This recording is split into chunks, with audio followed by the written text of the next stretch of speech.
Olá, aqui Pastor Divan. Quero falar hoje sobre Gênesis capítulo 43, o reencontro de José e seus irmãos, um encontro bastante emocionado.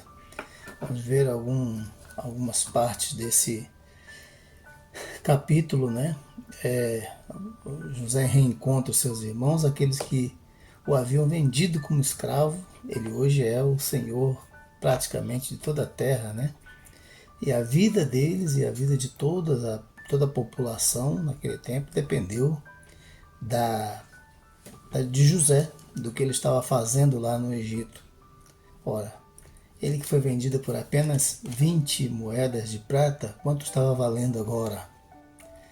Quanto valorizou a vida daquele jovem? E tudo isso porque Deus era com ele. Esse é o grande segredo. Nós vamos ver algumas partes desse capítulo. Então, o alimento que eles haviam comprado para manter suas famílias acabou. Então eles precisam voltar para o Egito para comprar mais. Só que José, que eles não sabiam quem era ainda, não sabiam que era José, pensavam que fosse um egípcio, exigiu que eles levassem com ele, quando voltassem para o Egito, levassem Benjamim, o irmão caçula, que era irmão de pai e mãe de José, filhos de Raquel. Jacó se revolta: por que vocês revelaram que havia um outro irmão? Então Judá diz: não, o homem inquiriu, perguntou e praticamente exigiu que a gente levasse ele na volta ao Egito. E Judá até se propôs ficar como fiador, né, a sua própria vida, caso não voltasse para casa com Benjamim. Jacó finalmente, ou Israel finalmente, se vê obrigado a deixar Benjamim ir com eles. Caso contrário, morreriam todos de fome. A fome era intensa naquela terra. Então, eles voltaram com Benjamim, mas Jacó sempre usando das suas táticas de Jacó. Israel, né, usando as táticas de Jacó, se tornou Israel, príncipe de Deus, mas ainda estava com as velhas táticas de Jacó. Mandou levar presente para o homem, restituir o dinheiro em dobro, e ainda assim, com o versículo 14, deixa uma oração do tipo: que Deus tenha misericórdia de nós, que Deus tenha misericórdia e deixe voltar os seus dois irmãos. Em outras palavras, falando aqui com as minhas palavras, né? Que Deus deixe voltar os seus outros irmãos, e se eu perder os filhos, perderei, ficarei sem filhos. Naquele contexto era importante demais ter filhos, ter descendência numerosa, né? Bem diferente de hoje, mas era assim. Porque isso significava força para a família e também uma expectativa havia sobre aquela família, promessas. Então eles queriam deixar gente da sua descendência para usufruir dessas promessas. Os versículos de 15 a 25 relata a chegada deles no Egito para buscar os mantimentos, para comprar os mantimentos. Então eles chegam temerosos e comunicam logo, tratam logo de comunicar: olha, nós encontramos na nossa primeira ida para casa o dinheiro dentro dos nossos sacos de mantimentos. Não sabemos como aconteceu isso, mas nós trouxemos dinheiro de volta e em dobro, né, para comprar mais alimentos. Ficaram muito perturbados e o despenseiro de José, né, tratou de consolá-los, dizendo: não se aflijam, porque o Deus de vosso Pai é com vocês e Ele vos dará. Então, Ele vos dará consolo, né? E vos dará uma bênção, e o dinheiro de vocês chegaram até mim, estou sabendo de tudo. Consolou eles aí para que eles ficassem tranquilos. Então, reunidos com José, seus irmãos lhe dão o presente enviado pelo seu pai e se inclinam perante ele. Veja que os sonhos de José dizia exatamente sobre isso, né? O sol e a lua e as suas 11 estrelas se curvarão diante de mim. né? E falando assim do pai, da mãe, dos irmãos, assim, curvando diante dele, agora está acontecendo. O sonho está se tornando realidade na prática. José pergunta como vai o pai, como vai o pai de vocês. E ele diz: está tudo bem com o nosso pai, ainda vive. E quando José vê o seu irmão, filho da mesma mãe, filho de Raquel, Benjamim, ele se comove tanto que é obrigado a sair da sala em um dado momento da reunião para chorar. Depois ele lava o rosto, volta e manda servir as mesas. Interessante isso, né? As mesas foram separadas, os egípcios numa mesa, os hebreus em outras, não podiam comer juntos, era questão cultural, não é discriminação, é questão cultural. Os egípcios não comiam junto com os hebreus. Na mesa dos israelitas, uma identidade cultural também. Sentam todos os irmãos. Os mais próximos eram o primogênito e o caçula. Supõe-se que o primogênito estava à sua direita, à direita de José, e o primogênito, aí o caçula, mais novo, à sua esquerda. Então, diante dele estavam esses dois homens, e José dá uma porção caprichada para Benjamim, uma maneira de reconhecê-lo, de destacá-lo dos demais. E eles ficaram encantados com aquela formação da mesa, porque era esse o costume na sua família. E José usou isso exatamente para já dar um sinal, né? Só que eles não sabiam, eles pensavam que fosse um egípcio que estava ali. Não sabiam que era José. José era um careca e sem barba, porque os egípcios era costume também egípcio.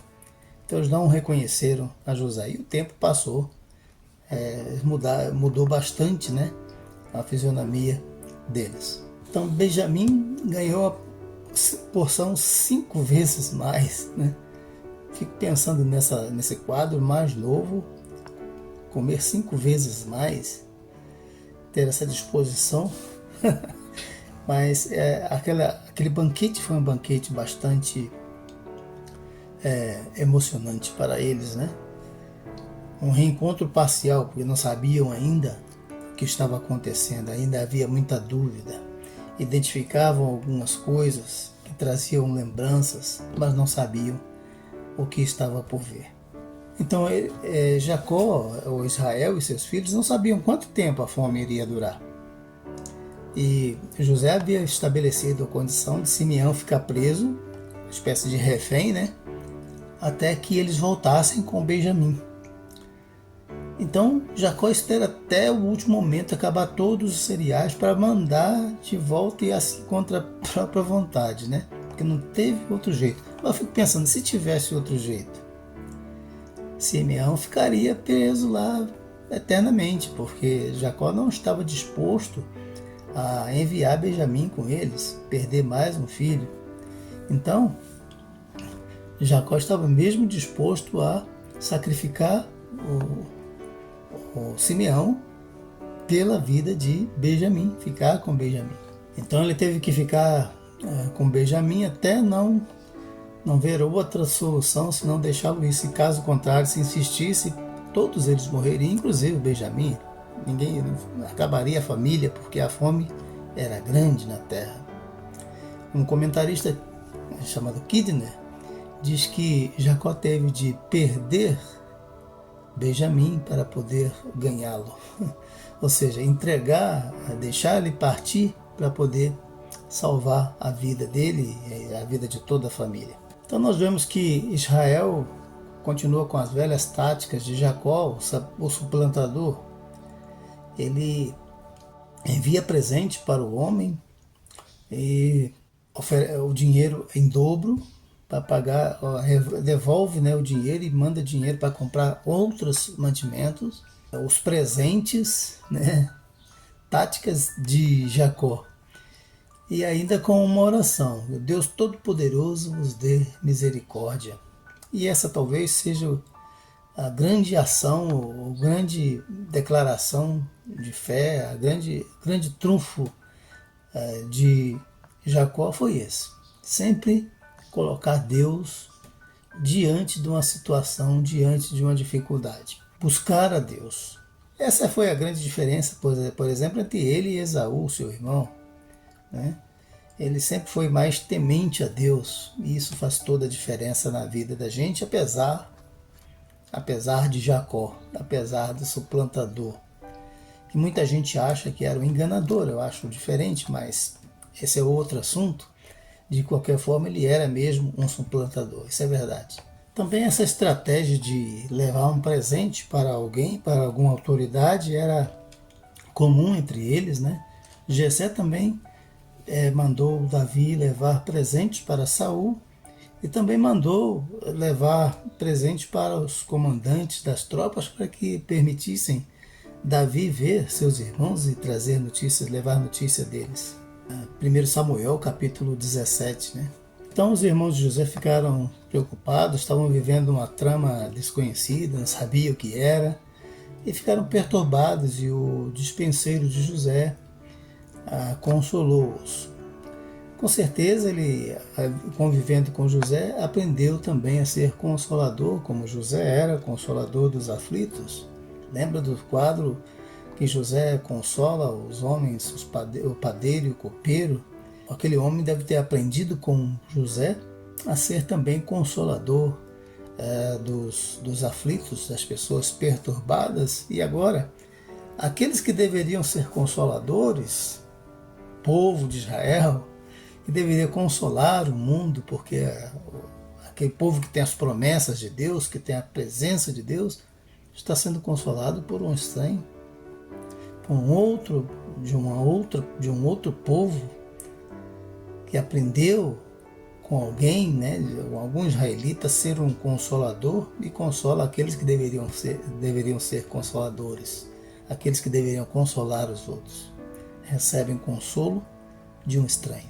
Algumas lições podemos tirar dessa situação, desse reencontro, dessa história, desse drama vivido, né? Judá foi mais honrado do que Rúben, porque Rúben, em 42, versículo 37, ele garante a seu pai com a vida de seus próprios filhos, né? Mata os meus filhos, diz ele, versículo 37 do capítulo 42. Se não regressar, se não garantir que tudo vai dar bem. É um ato incoerente, né? Um ato louco, obstinado, mente louco, que a gente não pode lançar a mão deles em tratando de vidas ali, nem que seja dos nossos. Os nossos parentes que devem ser até priorizados, devem ser amados, poupados. Se eu não estou disposto a poupar a minha própria família, vou poupar quem? Se eu não amo os meus, então eu vou amar quem? Essa é uma prova que é uma prova de amor, né? A outra lição que podemos tirar é de Jacó, com as suas táticas, velhas táticas de enviar presente, restituir em dobro, mas também pedir misericórdia a Deus, o Todo-Poderoso. E também nós, com os nossos jeitinhos brasileiros, sempre achamos que podemos dar um jeitinho nas coisas, arrumar as coisas, né? Arranjar uma solução. Mas a melhor solução mesmo e podemos aprender com Jacó, é confiar no Deus Todo-Poderoso, nas misericórdias do Senhor, que são a causa de não sermos consumidos, disse lá Jeremias em Lamentações, né? Gosto muito de 2 Coríntios capítulo 1, versículo 3, que diz: Deus é o Pai das misericórdias, Deus de toda consolação. É nele que precisamos confiar. Outra lição que podemos aprender aqui é que, diante das dificuldades, os irmãos de José aprenderam a honestidade. Os apertos produzem ajustes, né? E assim é a vida em todos os momentos. Então, às vezes, a gente está passando um aperto, às vezes pode ser para um ajuste na nossa vida, no nosso caráter, né? Pode ser por isso, já pensou? Uma nota vergonhosa aqui é que eles que deveriam ser os consoladores de todo mundo, porque tinham as promessas de Deus, tinham Deus, era o povo de Deus, foram consolados por um estranho, o dispenseiro de José, gente de culturas politeístas, né? De vários deuses, Isso é uma vergonha para o cristão também, muitas vezes, que precisa ser consolado por estranhos, por gente que nem Deus não tem, mas tem uma motivação para a vida, vinda sei lá de onde, mas tem. Então a gente precisa ser consolador, o cristão precisa ser um consolador, ter a palavra de Deus que consola e viver a palavra de Deus que consola. Através de todo esse drama, a família de José estava sendo tratada na questão ética, moral e espiritual, estavam aprendendo a ter honra, a ter fidelidade, a ter bondade, amor, a ter misericórdia, né? A serem gentes do bem, porque não basta ter o nome de povo de Deus, precisa ser povo de Deus. Gente que tem fé, tem amor, que vive essa fé, vive esse amor, a fidelidade, a bondade, a justiça. É isso que precisa ser. Não basta ter nome de igreja também. Muitas igrejas têm só nome de igreja, mas falta o básico necessário, essencial, que Deus espera de nós, que sejamos sal e luz. Jesus disse sobre isso, né? Vós sois o sal da terra e a luz do mundo. E se não prestarmos para isso, para que serviríamos? Não seremos, na verdade, igreja. Igreja não é aquela que tem nome de igreja, mas é aquela que vive os princípios ensinados por Jesus. Essa é uma definição de igreja, que diz as Escrituras que o Senhor conhece os que são seus. Jesus disse, eu conheço as minhas ovelhas, João capítulo 10, né? Eu conheço as minhas ovelhas e elas me conhecem, ouvem a minha voz. É isso. Bom, que sejamos então praticantes da palavra, que sejamos então honestos, verdadeiros, sinceros, cheios de amor, de fé, de consolação para consolarmos os aflitos. Deus abençoe seu dia.